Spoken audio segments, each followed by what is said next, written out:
আসসালামু আলাইকুম। আশা করি সবাই ভালো আছেন। মালয়েশিয়া যেতে যারা ইচ্ছুক বা যাদের বোলিং ভিসা অনলাইনে আছে তাদের জন্য একটা গুরুত্বপূর্ণ ইনফরমেশন।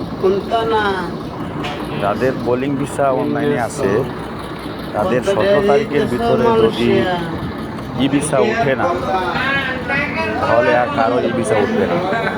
যদি কেউ বলে যে ই ভিসা উঠবে তাহলে সেটা মিথ্যা কথা ধরে নেবেন, কারণ 17 তারিখ থেকে সবার বন্ধ, মালয়েশিয়া বন্ধ। আর জুনের 1 তারিখের আগে নতুন যত লোক আছে কেউ যদি 1 তারিখের আগে মালয়েশিয়াতে ঢুকে না তাহলে সবার ভিসা বাতিল করা হবে, সবার ভিসা বাতিল করা হবে।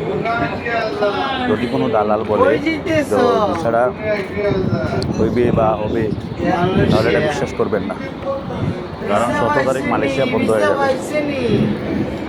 আশা করি ইনফরমেশনটা শেয়ার করে সবাইকে জানিয়ে দেবেন, তার জন্য আরেকজন মানুষের উপকার হবে। মালয়েশিয়া যখন এটা মেইন মালয়েশিয়া বন্ধ হয়ে যাবে তখন আরেকটা কোম্পানি আছে সাবা সারওয়া, এটাও মালয়েশিয়ার। মেইন মালয়েশিয়ার ভিসা বন্ধ হয়ে সাবা সারওয়া ভিসা খুলবে, তখন একটা কোম্পানির ভিসা চলতেছে সিনি ফ্যাক্টরি ভিসা।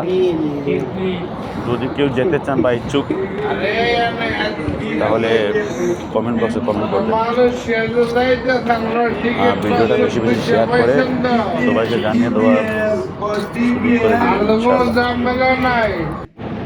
কেউ যদি বলে মালয়েশিয়ার মেইন মালয়েশিয়ার ভিসা চালু আছে বা এই ভিসা উঠবে বা কলিং ভিসা উঠবে তাহলে এগুলো সম্পূর্ণ মিথ্যা ধরে নেবেন, কারণ 17 তারিখ থেকে মেইন মালয়েশিয়া বন্ধ থাকবে এবং সাবা সারওয়া ভিসা স্টার্ট হবে।